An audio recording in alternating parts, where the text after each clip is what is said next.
आज हम समझेंगे कि हम कैसे Bollinger band and bearish engulfing pattern को इकट्ठे जोड़ के एक ट्रेडिंग स्ट्रेटेजी बना सकते हैं। वो ट्रेडिंग स्ट्रेटेजी आपको हेल्प कर सकती है अच्छे स्टॉक्स को पिक करने में, आपकी एंट्री लेने में स्टॉक्स में, क्योंकि इसके बेस पे जो है सेल ऑर्डर जनरेट होता है। तो आप इस वीडियो को एंड तक देखना। पहले समझते हैं कि बियरिश एनगल्फिंग पैटर्न क्या होता है। इसमें क्या होता है, स्टॉक बड़ी तेजी से ऊपर जा रहा होता है। फिर ये जो दो कैंडल पैटर्न होता है, जिसमें पहली कैंडल जो होती है वो ग्रीन कलर की होती है और ये जितनी छोटी है उतनी बेटर है। और फिर दूसरी कैंडल काफी लंबी और रेड कैंडल होती है जो कि बियरिश होती है। और ये रेड कैंडल जो है ग्रीन कैंडल को पूरी तरीके से कवर कर लेती है, एनगल्फ कर लेती है।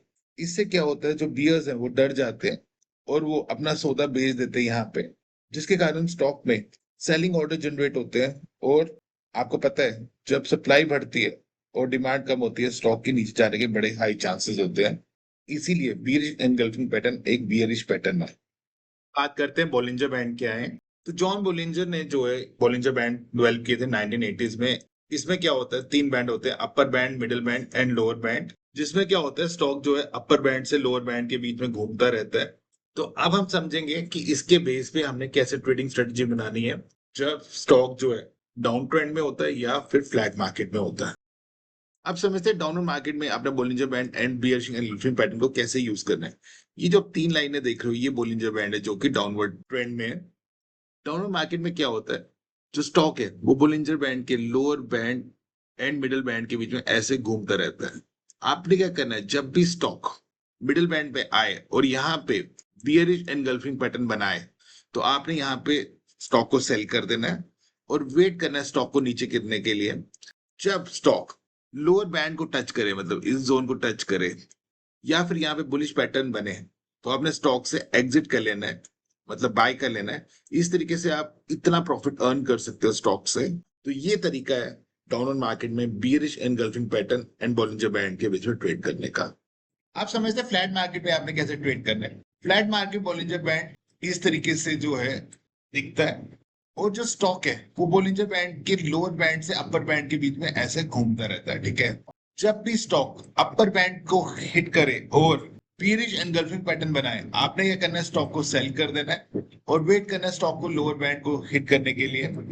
जब वो लोअर बैंड को हिट करेगा तो आपने यहाँ से एग्जिट कर लेना, मतलब स्टॉक को बाय कर लेना है। या फिर आप बुलिश पैटर्न का भी वेट कर सकते हो। अगर कोई बुलिश पैटर्न इस तरीके से यहाँ पे इमर्ज हो, तब भी आप ट्रेड से एग्जिट कर सकते हो और ये आपका प्रॉफिट बन जाएगा।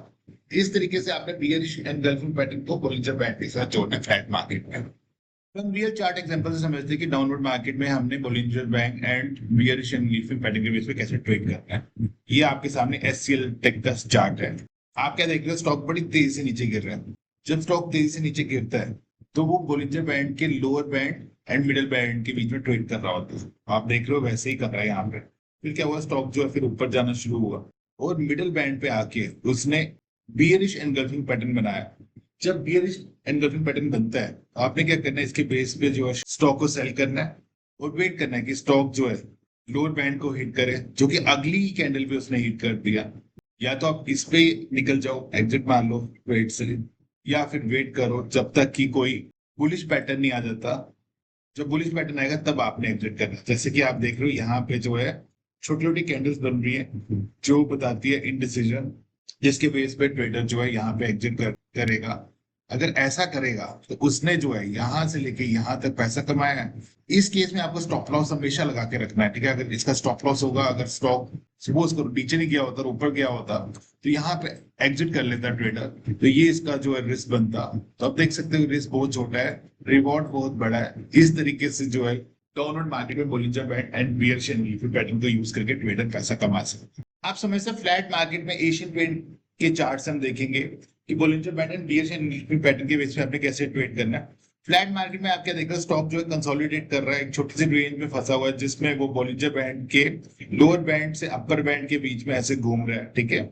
आपने क्या करना है, जब स्टॉक अपर बैंड को हिट करे और बियरिश एनगल्फिंग पैटर्न बनाए तो आपने सेल करना है। अब आप इस चार्ट में देखिए तो स्टॉक जो है किसी तरीके से जो है कंसोलिडेट कर रहा है और यहाँ पे उसने बियरिश एनगल्फिंग पैटर्न बनाया। जब वो बियरिश एनगल्फिंग पैटर्न बनाता है तो आपको पता है कि स्टॉक को आपने सेल करना है, तो अपने यहाँ पे सेल ऑर्डर पंच कर देना है। यहाँ पे आपने स्टॉप लॉस लगाना है और वेट करना है स्टॉक को लोअर बैंड पे हिट करने के लिए। इस केस में आप देख रहे हो कि स्टॉक जो है ऑलमोस्ट लोअर बैंड को हिट करने के बाद जो है वापस ऊपर चला गया। तो आप देख सकते हो कि कैसे बियरिश एनगल्फिंग पैटर्न जब बॉलिंजर बैंड में बनता है स्टॉक के नीचे जाने की बड़ी हाई पॉसिबिलिटी होती है। पर ये ट्रेड इतना अच्छा नहीं रहा क्योंकि इसमें हमने देखा कि जो रिवॉर्ड है काफी छोटा रहा है इसका, और इसमें रिस्क काफी बड़ा है। क्यों? क्योंकि अगर स्टॉक यहाँ से ऊपर चला जाता तो यहाँ पे इसका स्टॉप लॉस लगा था, यहाँ पे वो एग्जिट करता। तो ट्रेड इतना अच्छा नहीं रहा, लेकिन ओवरऑल अगर आप देखो तो कैसे काम करता है पीएच एंगल पे पैटर्न एंड बॉलिंजर बैंड, वो आप देख सकते हैं। तो आई होप आपको ये मेरी वीडियोस पसंद आ रही है। जरूर लाइक कीजिए, मेरे चैनल को सब्सक्राइब कीजिए। Thank you.